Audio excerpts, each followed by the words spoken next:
అందరికీ నమస్కారం. ఈరోజు మనం మహాశివరాత్రి గురించి మాట్లాడుకుందాం.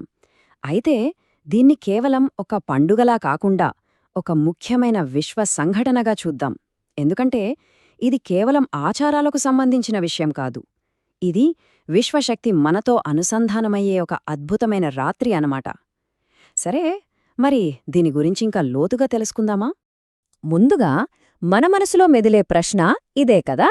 సంవత్సరంలో ఎన్నో రాత్రులు వస్తాయి పోతాయి, కాని ఈ ఒక్క రాత్రిని మాత్రమే మహారాత్రి లేదా గొప్ప రాత్రి అని ఎందుకంటారు? దీని వెనుక ఉన్న రహస్యం ఏంటి? ఈ విశ్లేషణలో తెలుసుకునే ప్రయత్నం చేద్దాం. ఆధ్యాత్మికంగా చూస్తే ఈ రాత్రికి ఒక ప్రత్యేకత ఉంది.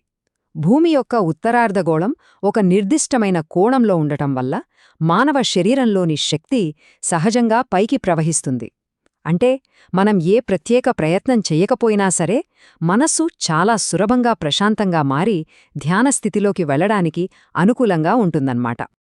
సరే, ఈ రాత్రి ప్రాముఖ్యతను ఇంకా బాగా అర్థం చేసుకోవాలంటే దీని వెనుక ఉన్న 4 ప్రధానమైన విశ్వసంబంధమైన అర్థాలను మనం చూడాలి. వీటిలో ప్రతి ఒక్కటి మనకొక కొత్త కోణాన్ని పరిచయం చేస్తుంది.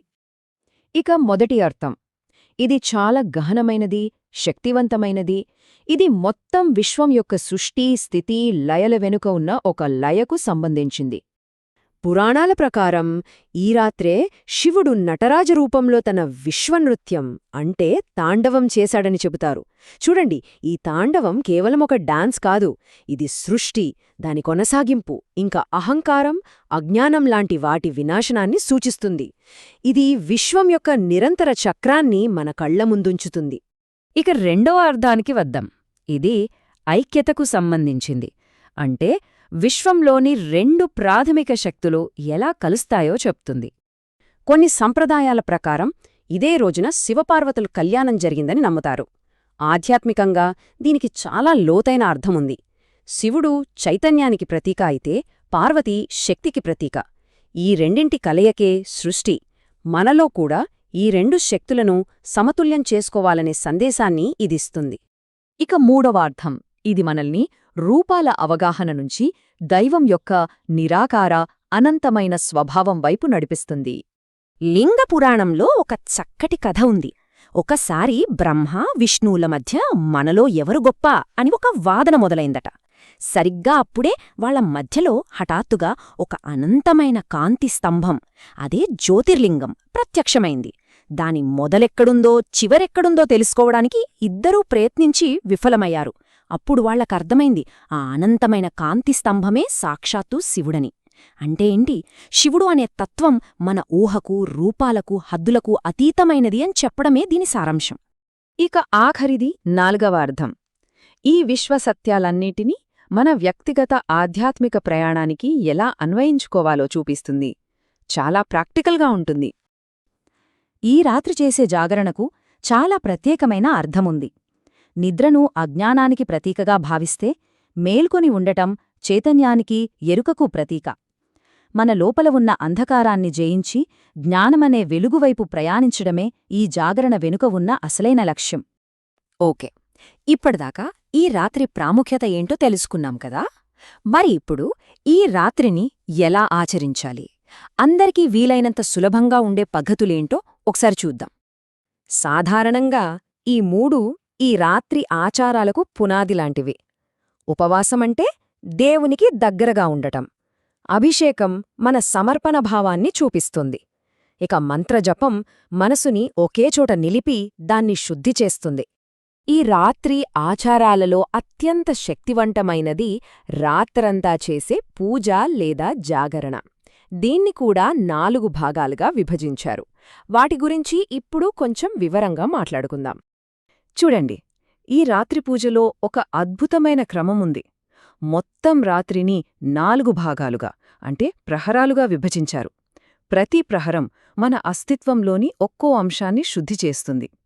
మొదటి ప్రహరం మన భౌతిక శరీరాన్ని, రెండవది మనసుని, మూడవది అహంకారాన్ని శుద్ధి చేస్తే, ఇక ఆఖరిదైన 4వ ప్రహరం మన ఆత్మను జాగృతం చేయడానికి దారితీస్తుంది. ఈ క్రమంలో చేసే అభిషేకం, జపం ఇవన్నీ మన ఆధ్యాత్మిక పరివర్తనకు మెట్లుగా పనిచేస్తాయన్నమాట. ఒక్క విషయం గుర్తుంచుకోవాలి, మనం ఆచారాలను ఎంత కఠినంగా చేశాం, ఎంత ఖచ్చితంగా చేశామన్నది ముఖ్యం కాదు, ఎంత భక్తితో ఎంత శ్రద్ధతో చేశామన్నదే ముఖ్యం. ఎందుకంటే శివుడు మన హృదయాన్ని చూస్తాడు, మన ఆడంబరాన్ని కాదు. ఇప్పుడు చాలా కీలకమైన విషయానికొచ్చాం.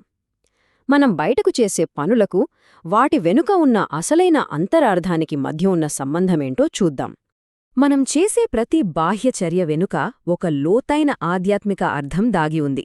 ఉదాహరణకి, మేల్కొని ఉండడమంటే కేవలం నిద్రను ఆపుకోవడం కాదు, మనలోని అజ్ఞానాన్ని జయించడం.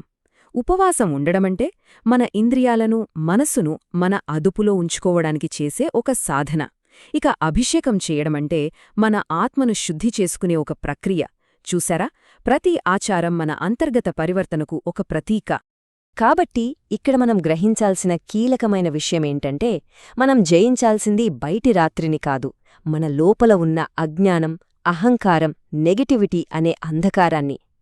శివుడు ఆ చీకటిని తొలగించే జ్ఞానజ్యోతి. సో ఈ శివరాత్రి నుంచి మనం స్ఫూర్తిగా తీసుకోవాల్సిన కొన్ని సింపుల్ సూత్రాలు ఇవి. శివుడు విషాన్ని తన కంఠంలో నిలిపినట్టు మనం మన కోపాన్ని నియంత్రించడం, ఆయనలాగే ఆడంబరాలకు పోకుండా నిరాడంబరంగా జీవించడం, ధ్యానం ద్వారా మనల్ని మనం తెలుసుకోవడం, ఇవే నిజమైన పూజ అంటే. చివడిగా ఈ ఒక్క వాక్యం శివరాత్రి మొత్తం సారాంశాన్ని చెబుతుంది. శివుడిని పూజించడమంటే మన జీవితంలో ఒక సానుకూలమైన మార్పును, ఒక పరివర్తనను తీసుకురావడం. అది అలంకారం కాదు, అది ఒక అనుభవం. సరే, ఈ విశ్లేషణమను ఒక ప్రశ్నతో ముగించుకుందాం. నిజమైన రాత్రి మన లోపల ఉన్న అంధకారమే అయితే, మరి ఈ శివరాత్రికి మనలో ఉన్న ఏ చీకటిని వెలుగుతో నింపడానికి మనం సిద్ధంగా ఉన్నాం? ఇది ఖచ్చితంగా ఆలోచించాల్సిన విషయం కదూ. ఓం నమః శివాయ.